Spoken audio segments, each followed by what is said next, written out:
computational tools for economics and management. I would like this lecture starting saying you what a flipped lecture is. It is an activity in which the theory is studied at home, whereas the class time is left for practice. So this is basically flipping the usual scheme in which you study theory in class and do exercises at home, and requires you to prepare the lecture in advance. Typically, hence, you will have to cover the material before a specific date. There will be a video, such as the one you are listening right now, and a reading list with the material to cover. There will also be a list of exercises which will be attempted and discussed in the lecture. In so doing, I hope to clarify doubts and foster your understanding, and you should be prepared to ask questions and ask, for example, clarifications. So basically the lecture after the flipped lecture is not a standard one, because the instructor will not expose the theory but will solve practical problems and discuss issues. And again, this is reasonable and effective only if you prepare in advance the material. So the summary for today is the following. I am going to describe some fundamental principles of R. They are important ideas that are used over and over in almost every computation. The first one is that R is trying to compute things in a component-wise fashion, meaning that it tries to work with vector whenever it is possible.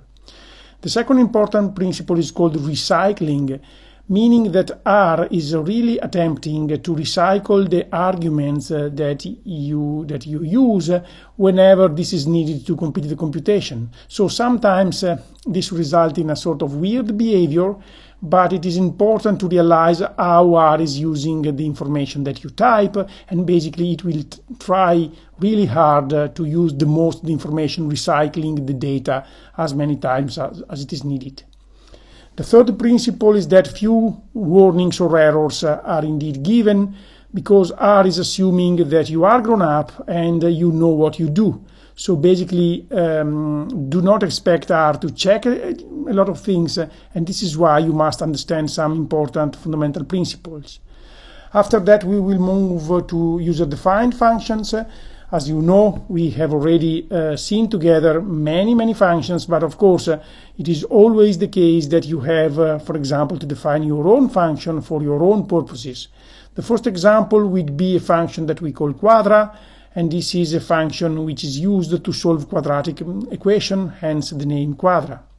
The second example will be about partial derivatives and variables with default values, also known as parameters. The first fundamental principle, as I was saying, is component-wise. So R tries to apply functions to every component of a vector. So assume, for example, that you defined a vector v, which is the vector containing the numbers from 1 to 5. You may type, for example, the square root of v, and you have to realize that this is indeed the square root of a vector, which is a sort of strange mathematical operation, but of course R is just computing the square root of every single component of the vector. And this is the first example in which R is really working component-wise. Of course, this very same thing can be done for the square, so even though we can discuss the precise mathematical meaning of squaring a vector, if you just do that on R, R is basically assuming that you want to square every single component. You can use this principle also to do more sophisticated things, for example, weighted averages. Let's say that if you just want to compute the mean of the vector v, just have to type mean v, as it is done here, for example. But now assume that you want a weighted mean, and here I have just typed for you a vector of weights, in which I am giving a larger weight to the first component, because the weight is 0.3, and I am then decreasing the weight for the final components of the vector. You can now compute the weighted mean, just computing the weighted components of the vector v, and in order to do so, you can type v times weights. Again, this is a product of two vectors, which is a bit strange, But R is simply assuming that you want to compute this product component-wise, so it is basically multiplying the first component of V times the first component of weights, and then the second component of V times the second component of weights, and so on and so forth. And so basically this is the vector containing the weighted components. And this is useful because in order to compute a weighted mean, you just have to sum the weighted components. And you will get a 2.4 that you see down here. And I am just noticing here that this is indeed something that you can get using a specific function of R, which can compute the weighted mean given a vector and given the weights. But again, as I was telling you, this is a way to show that R is basically trying to compute things component-wise as much as it can. The second fundamental principle is recycling. The idea is that R tries heavily to recycle arguments if this is possible, and sometimes you may think that it does so even when it isn't possible. So let me start with an example. I am here defining two vectors, A and B, with 4 components. So here you see that A is the vector 1, 2, 3, 4, and B is the vector whose components are 1, 0, -1, 1. I am also defining a vector with only 2 components. So the first thing that I am typing is A plus B. Here I am basically summing two 4-dimensional vectors, and there is nothing strange, you just get your result, which is 2, 2, 2, 5. The second operation here is slightly more challenging because here I am summing a vector with a number. So basically here I am trying to sum a 4-dimensional object with a 1-dimensional object. You may think this is impossible, but R is indeed doing the computation, recycling as many ones as they are needed. So basically, given that if you want to sum something to A, you need 4 components, because A has 4 components, but you are just providing one number, then R is recycling the one another 3 times in order to complete the operation. The very same principle is also used here. Here I am trying to sum a 4-dimensional vector B with a 2-dimensional vector X. Of course, I am trying to sum something, but I am missing 2 components because X has just 2 components. And R, in order to complete the operation, is just recycling all the components of X twice, so that you have 4 components for B, you have another 4 components here, because you are recycling X twice, and you can compute the result, which happens to be 2, -1, 0, 0. A final application of the recycling principle is the following. We have seen together the matrix command, which is used to create matrices. Now, assume, for example, that you want to create a 2x3 matrices. So you basically need 6 components, but you are just providing one here. You are just giving a unique 0. So you should have given 6 numbers, but you were providing just one. And so R is basically recycling the only components, the only component you have provided, and it is creating a matrix, which is basically the 0 matrix, whose dimension is 2x3. The third fundamental principle is that R is providing almost no warnings or errors. So basically R is assuming that you know what you do, and hence explicit warnings or errors are spared. Here I am again defining A and B as before, and of course if I sum A plus B there is really nothing wrong, and of course I get the result without any warning or error. But here, for example, I am summing an 8-dimensional vector with a 4-dimensional vector, which is forbidden, and of course using recycling R is producing an 8-dimensional result. But the important thing to notice here is that R is doing so without giving any alert, any warning at all, which may be odd at the first time. So, for example, again, whenever you define a 3x3 matrix and you sum the matrix with a unique number as done here, you may think that this is possible, and indeed it is possible because R will recycle the 1 as many times as needed. It is adding 1 to every component of the matrix as you see here, but of course there are no warning at all. So of course there are situations in which R is giving some warning. If you try to sum a matrix with a two-dimensional vector, then R is doing the job, but you will get a warning, which is very rare. And basically the warning is telling you, look, you are trying to do something and I was really doing something, but be aware that you are not even matching dimensions, and so this looks a bit strange. And of course, if you really try impossible things, for example, here I am multiplying a 3 by 3 matrix times a two-dimensional vector. This is just forbidden, it has no real meaning, and indeed R is providing an error message telling that you cannot multiply together the arguments because the dimensions really do not match in the way that they should. Let me now move to user-defined functions. So you can define your own function using the following syntax. So you must give the name of a function, then there is the assignment operator, and then you write the function with the arguments. So basically, if you have a function of one argument, there will be just one, but of course you can have functions of several arguments.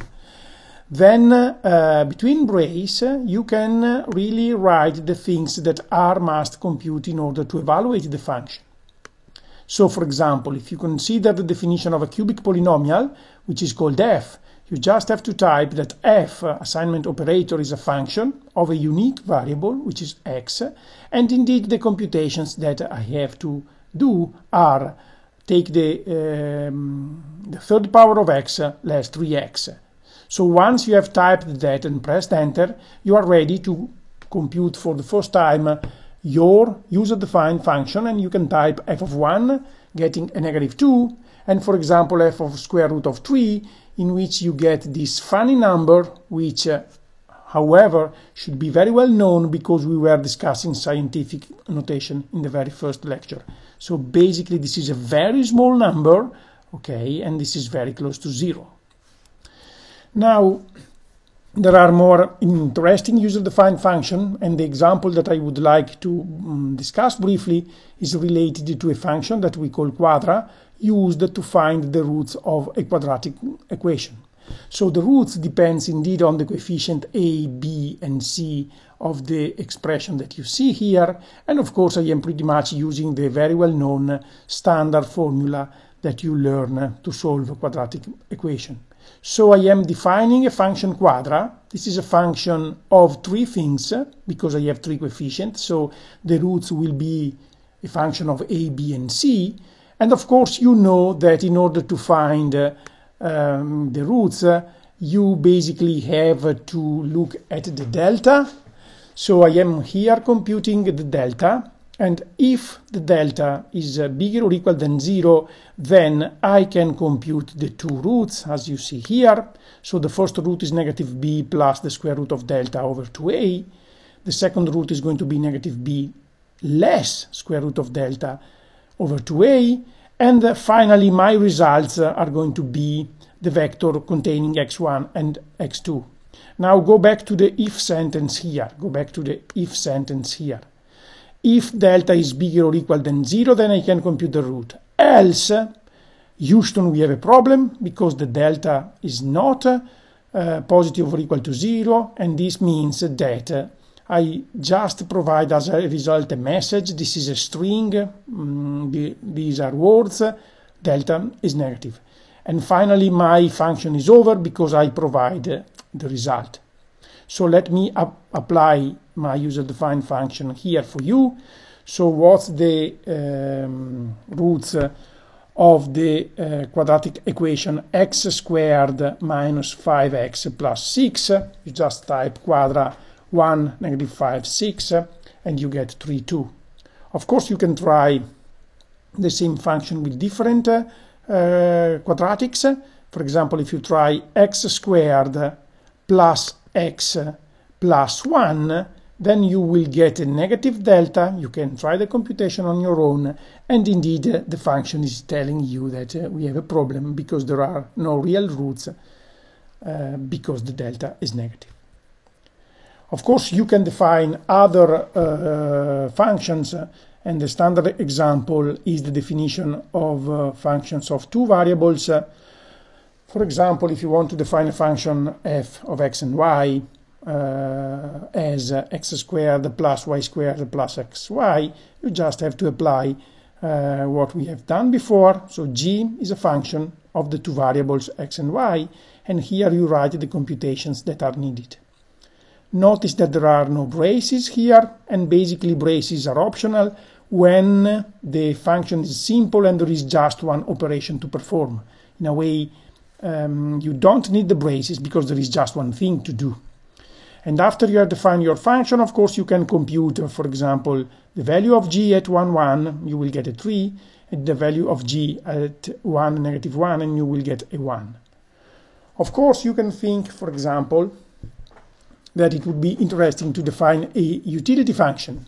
So if I want to define a utility of x and y as x raised to alpha times y raised to 1 minus alpha, which is a pretty much standard utility function in economic theory, then you first define the alpha, for example 0.6, as we have done here. Then you define your function. It should be not a big deal. So u is a function of two variables, x and y, x raised to alpha times y raised to 1 minus alpha. And you are ready, for example, to see that the utility of 1, 2 is 1.32. Of course, once you have a utility, you may want to try different alphas. And so one way to do that is to think that indeed this is a function of three variables, because you have x, you have y, but sometimes you also want to change the alpha. And here I have redefined my function as a function of three variables, and basically now I have to provide the alpha, and so whenever I call u, I have to write x, y, for example 2 here, and I also have to provide explicitly the alpha. So if I write 0.6, I basically go back to the previous example, and indeed I get exactly the same result. But as you see here, you see that I can also compute the utility for a different alpha. Now after a while you play with user-defined function, you end up with the idea that some variables are maybe more important than others. So very often we think that alpha is somewhat fixed, or it has some default value, and we focus more on x and y. So how can we implement such idea in R? Well, you can define variables with a default value, and for example here I wrote that u is a function of x and y, and alpha has a default value of 0.5. Indeed, the expression that you see here is exactly the same as we have seen before. The advantage of doing that is that you can now forget about the alpha, because if you don't provide any alpha, R is using the default value, namely 0.5 in this case. And so if you type u12, you will get 1.41. Of course, you can explicitly provide the alpha, and so if you write u of 1 to 0.5, you get exactly the same value, because alpha 0.5 was used as this was the default choice, but this gives you the flexibility to use, for example, alpha equals 0.3, and in this case, if you type u1 to 0.3, you get a different result, such as 1.662.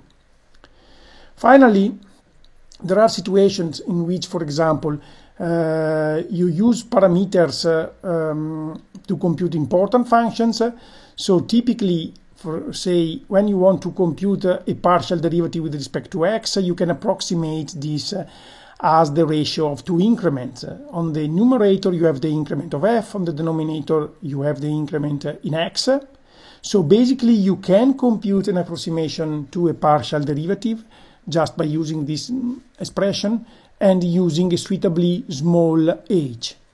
So if you pick a small h, you can compute the approximation of the partial derivative.